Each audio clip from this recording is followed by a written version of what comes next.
देखो पहली वस्तु तो આપણા સમાજમાં સુધારો થઈ રહ્યો તો થાય તો સારું છે. અમે એના માટે ફૂલ સપોર્ટ છે અમારો. પણ એક અમારો રિક્વેસ્ટ છે આપણા જેટલા બી આદિવાસી કાર્યકર્તા નેતા જેટલા પણ છે એમને બે હાથ જોડી મારી રિક્વેસ્ટ છે કે તમે ડીજે પ્લીઝ ચલાડો. કેમ કે એની પાછળ દેખો કલાકારોને બી ફરક પડી રહ્યો પ્લસ ડીજે વાળાને બી ફરક પડી રહ્યો. દેખો અમારે તો ભગવાન કરે તો થોડા ઘણા ગીતો ગાય તો અમારું તો ચાલી જાય. પણ જે ડીજે વાળા છે એ લોકોએ ડીજે કમસે કમ મિનિમમ નોર્મલ સિસ્ટમ તમે ગણવા જાવ તો 7 લાખથી ઉપર હોય સિસ્ટમ મિનિમમ. બાકી હાઈ ફાઈ ડીજે હોય ને 21 થી 22 લાખના ડીજે નો સામાન ભરેલો ને એ લોકોએ ડીજે એ રીતે લાયા હોય કે લોન કરાયું હોય.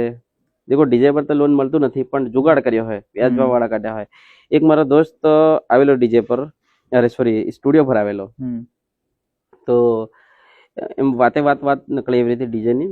તો એ માણસ મને એ રીતે કહેલો કે જે મેં સિસ્ટમ લીધી લગભગ 7 લાખની અને એ ટાઈમે ડીજે બંધ થઈ ગયા. પછી એને ભાઈએ છે ને જગ્યા ગીરવે મેલીને પછી વ્યાજવા વાળા જે રૂપિયા હતા એને આલ્યા. હવે એવા કેટલા બધા માણસો છે.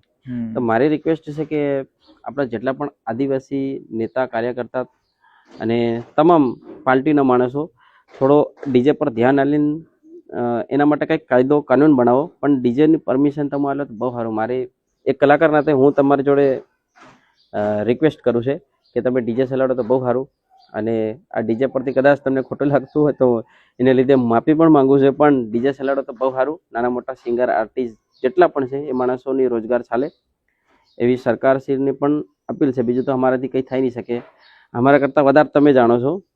આપણા આદિવાસીના જેટલા પણ કાર્યકર્તા નેતા તમે બધું જાણો છો અને તમારા રિક્વેસ્ટ કરી શકીએ યાર. બીજું તો અમારાથી કંઈ નહીં થાય. તમારી ક્યાં પાવર છે, બીજું કંઈ નહીં.